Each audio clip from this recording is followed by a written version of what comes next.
Maarree waxabajii guyyaa 12 guyyaa kana ergamaan qulqulluu Mikaa'elii afuumiyaatiin du'a jalaatii badii jalaatii guyyaa itti ishee oolchedha. Maatiiwwan Waaqayyoo kanaafidha faaruu 90 lakkoofsa 1 gubbaa irratti warra Waaqayyoon sodaatan ergamoonni Waaqayyoo akka ergamaniif du'a jalaa akka isaan baraaran akka isaan eegan waadaa kakuu akka isaan qaban asirraatii barachuun hubachuu ni danda'ama.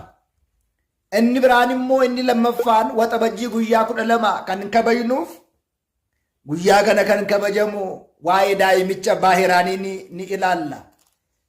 Baahiraan jechuun daa'ima galaana keessaatii argame jechuudha.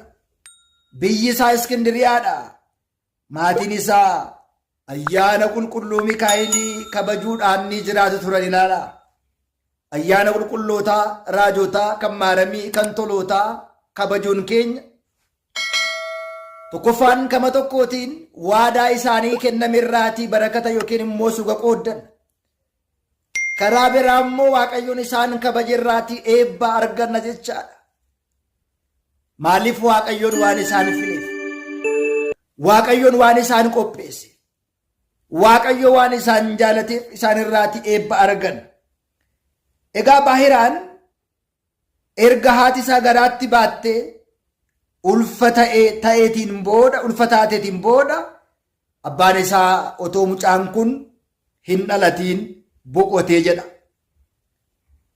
Baahiraan yeroo dhalatu daa'ima kana ergamaan qulqulluu Mikaa'elii eebbisee ollaa isaanii abbaa qabeenyaa tokkotu jiraa jedha.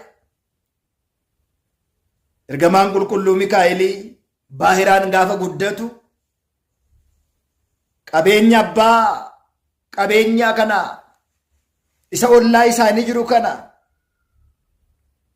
akka inni dhaalu jechuudhaan haadha isaatti himee jedha. Sanaan booda abbaan qabeenyaa kun yookiin immoo sooressu kun dhaga'ee dhimma kana laphee isaatiin yaaduudhaan laphee isaatiin buusuudhaan bara hedduu yaadaa bara hedduu buusaa ture.